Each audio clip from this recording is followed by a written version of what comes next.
Désormais à Strasbourg, vous aurez le choix entre un taxi classique ou un taxi moto. Ce service existe à Paris depuis quelque temps. En Alsace, il est né il y a 15 jours, mais il provoque déjà un début de polémique avec les professionnels du taxi.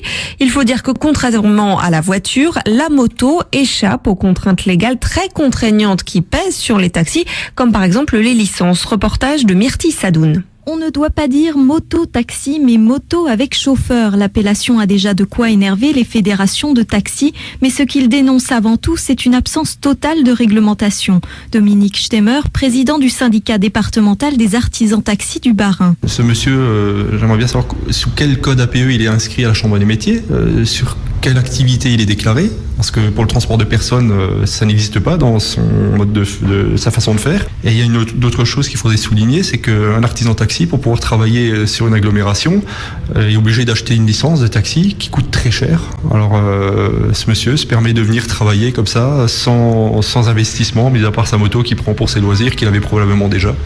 C'est une concurrence déloyale. Pour Vincent Braun, créateur de ce nouveau service, la polémique n'a pas lieu d'être. La profession n'est pas réglementée, c'est légal, à condition qu'on ne travaille pas dans les mêmes conditions que les taxis. Donc on ne peut pas attendre son client à un endroit fixe, on travaille uniquement sur réservation.